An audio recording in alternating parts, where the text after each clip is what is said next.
Question is to the Minister for Education, Training and Skills. Will the government provide extra funding to the Education Standards Board to increase their volume of assessments and ratings? And with your leave, sir, and that of the House, I'll explain. Leave is sought. Is leave granted? Thanks, sir. Board minutes of the Education Standards Board released under FOI indicate that the Minister has recently been advised by the Board that they require additional funding of $2.2 million to facilitate what they say is a necessary increase in the volume of assessments and ratings to ensure our childcare centres are providing safe environments for our very young children. Minister. Thank you, Speaker, and I thank the member for Morialta again for this important question.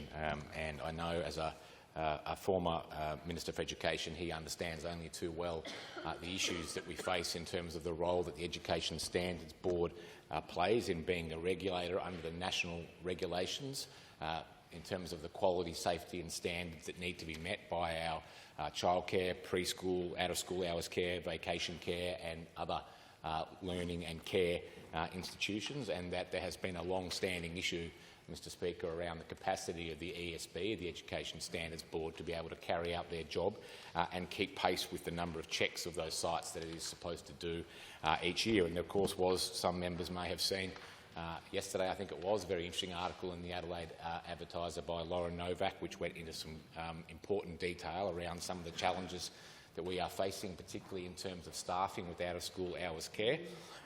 It won't come as a surprise, Mr Speaker, to anyone in this place that skills shortages are a national problem. We are not immune to it here. We are certainly not immune to it in my portfolios, and nor are we immune to it in terms of out-of-school hours care. And I was pretty frank, I thought, in my comments, and I said that I thought that OSH is being treated like the poor cousin for far too long. It has not been prioritised. It is, and I say this as someone, Mr Speaker, who relies very heavily on OSH as a parent of three daughters in the public education system. We use it all the time. I am constantly in admiration for the staff who work there. They are more often than not younger, they are paid less, and they get our kids when they are their most tired and ratty at the end of the day and expected to care for them. And of course we have a jobs and labour market here now, Mr Speaker, where there are basically a record number of job vacancies, and it is increasingly a very hard value proposition to put to a person around why they should choose teaching, why they should choose childcare, why they should choose out-of-school hours care as opposed to another job which might be available and probably requires less stress and concern for the young people they are caring for, and probably pays more as well. Now, I give that background, Mr Speaker, because that is one of the issues driving some of the incidents that we do see at some of our sites, particularly in OSH, to which the article on the weekend referred. But I want to lay to rest here, and I appreciate the opportunity that the member for Morialta's question has given me to say that there is no government in South Australia which has done more to prioritise the issues around out-of-school hours care than this one.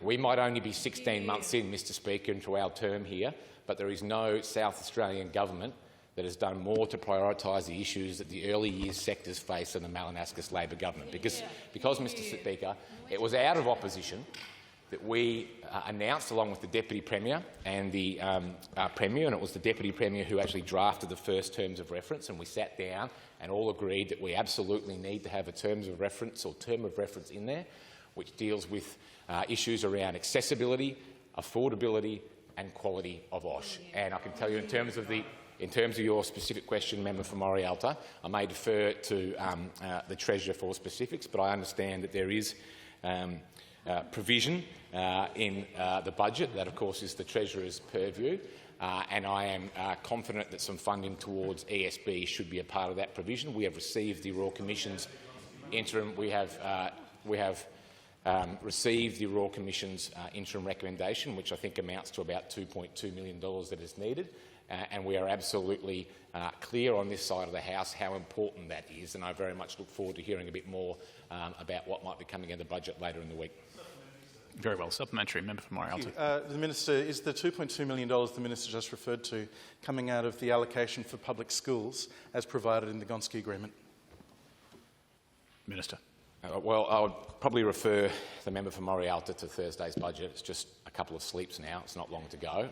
I know you're all excited. Indeed, you are eager, but I think the point that to which the member for Morialta alludes is given the ESB's role is across government and non-government sector, and in terms of the government sector there are about 248 out-of-school hours care services, but a lot of non-government ones as well, Mr Speaker.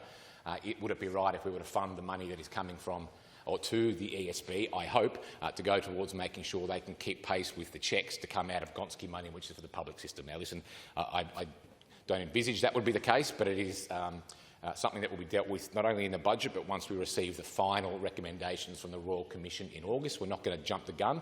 We are well and truly aware and cognisant of the challenges that are faced by the out-of-school hours care sector, and if there's anyone in here who doubts that, I would point you to the fact that we announced the Royal Commission and wrote the terms of reference that has out-of-school hours care, quality, accessibility and affordability in it from opposition.